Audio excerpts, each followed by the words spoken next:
আসসালামু আলাইকুম। আজকে আমরা এই আল কোরআনের খুব পরিচিত একটা আয়াত নিয়ে একটু কথা বলবো। সূরা আল বাকারার ২য় আয়াতটা।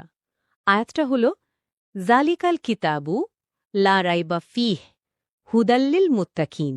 ওয়ালাইকুম আসসালাম। হ্যাঁ, খুব গুরুত্বপূর্ণ একটা আয়াত। এর সহজ বাংলা অনুবাদ তো আমরা জানি।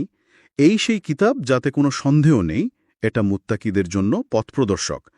তো আজকে আমরা আমাদের হাতে যে সোর্সগুলো আছে সেগুলোর ভিত্তিতে এর ইসলামিক ব্যাখ্যা আর কিছু আধুনিক চিন্তাভাবনার সাথে এর সংযোগ নিয়ে যে কথাগুলো হয় সেগুলো একটু তুলে ধরার চেষ্টা করব। বেশ, তাহলে গোড়া থেকে শুরু করা যাক। ইসলামিক ব্যাখ্যাটা আগে বুঝি। আয়াতে বলা হচ্ছে জালিকাল কিতাবু। এখানে এই সেই কিতাবের এই সেই শব্দটা ব্যবহারের কি কোনো বিশেষ কারণ আছে? কেমন যেন একটা দূরত্ব বোঝাচ্ছে। ঠিক ধরেছেন। এখানে জালিকা বা সেই ব্যবহার করে আসলে আল কোরআনের একটা উঁচু মর্যাদা, একটা বিশেষ গুরুত্ব বোঝানো হয় যে এটা সাধারণ কোনো বই নয়। এরপরই আসছে খুব জোর দিয়ে বলার কথাটা, লা রাইবা ফিহ। এতে কোনো সন্দেহ নেই। এটা তো বিরাট একটা স্টেটমেন্ট। এর মানে কি দাঁড়ায়?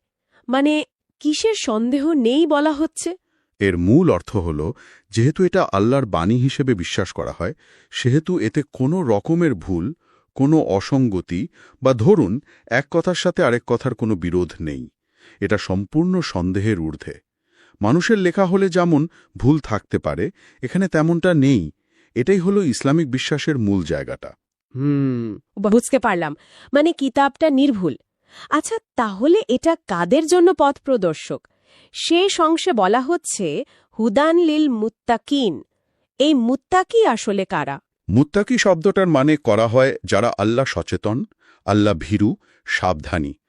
যারা আল্লাহকে ভয় করে চলেন, পাপ কাজ থেকে নিজেদের বাঁচিয়ে রাখতে চেষ্টা করেন আর সত্যটা জানতে চান। তো বলা হচ্ছে এই কুরআন বিশেষ করে তাদের জন্যই পথ দেখাবে, হেদায়েত দেবে, যারা সত্যিকার অর্থে জীবনটাকে সঠিক পথে চালাতে চান। তা আল্লাহ সচেতন মানুষদের জন্য একটা গাইডবুক বা জীবনবিধান। বেশ, এবার একটু অন্য প্রসঙ্গে আসি। কিছু ব্যাখ্যায় তো আবার এই লা রাইবা ফি, সন্দেহ নেই, এই অংশটাকে আধুনিক বিজ্ঞানের তথ্যের সাথে মেলানোর একটা চেষ্টা দেখা যায়। সেটা কিভাবে করা হয়? হ্যাঁ, এরকম কিছু আলোচনা বা ব্যাখ্যা বেশ প্রচলিত।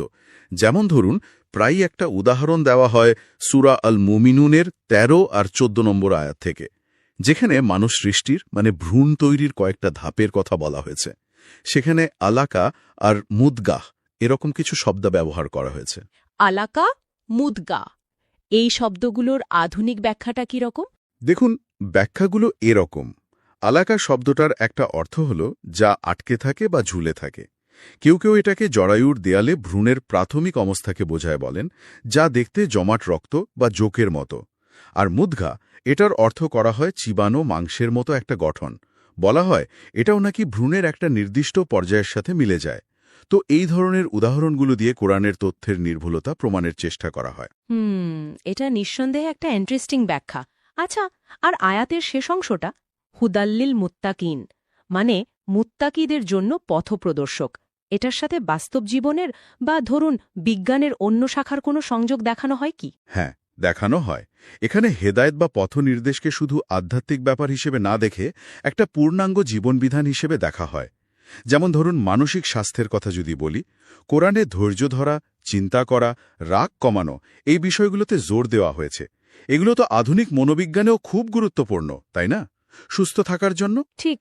আর শারীরিক বা সামাজিক দিক থেকে? শারীরিক স্বাস্থ্যের ক্ষেত্রে যেমন হালাল হালাম খাবার বা পরিষ্কার থাকার নিয়মগুলোর কথা বলা হয়। অনেক ব্যাখ্যায় এগুলোকে আধুনিক স্বাস্থ্যবিজ্ঞানের সাথে সঙ্গতিপূর্ণ বলা হয়।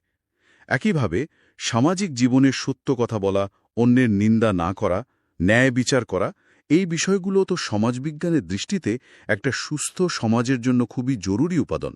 তার এই ব্যাখ্যাগুলো বলছে যে কোরআন শুধু ধর্মীয় পথনির্দেশই দেয় না, বরং জীবনের নানা দিকের জন্য এতে প্র্যাকটিক্যাল গাইডলাইন আছে, আর সেগুলোর কিছু কিছু নাকি আধুনিক পর্যবেক্ষণের সাথেও মেলে। একদম।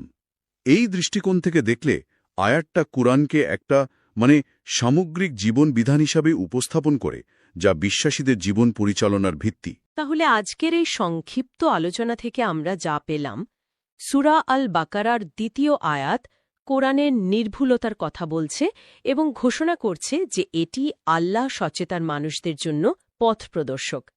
আবার একই সাথে কিছু আধুনিক ব্যাখ্যায় মানবভ্রূণ তৈরি, স্বাস্থ্যবিধি বা সামাজিক আচরণের মতো বিষয়ে বিজ্ঞানের কিছু পর্যবেক্ষণের সাথে এর বক্তব্যের মিল খোঁজার একটা প্রবণতাও দেখা যায়। হ্যাঁ, মূল কথাটা হলো এই আয়াতটা যেন বিশ্বাস আর জ্ঞানের মধ্যে একটা যোগসূত্র বা সেতুবন্ধনের ধারণা দেয়। মানে কিভাবে একটা ধর্মগ্রন্থ নিজেকে নির্ভুল দাবি করে এবং তার অনুসারীদের জীবনযাপনের দিক নির্দেশনা দেয়। ঠিক। আর এখানেই বোধহয় আমাদের শ্রোতাদের জন্য একটা চিন্তার খোরাক রেখে যাওয়া যায়। যখন একটা প্রাচীন গ্রন্থ নিজেকে সন্দেহের ঊর্ধ্বে দাবি করে আর তার কিছু বক্তব্যকে আধুনিক জ্ঞানের কিছু পর্যবেক্ষণের সাথে সঙ্গতিপূর্ণ বলে ব্যাখ্যা করা হয়, তখন বিশ্বাস আর যুক্তির যে সম্পর্ক তা নিয়ে কি নতুন করে ভাবনার সুযোগ তৈরি হয়? এটা একটা গভীর প্রশ্ন আসলে।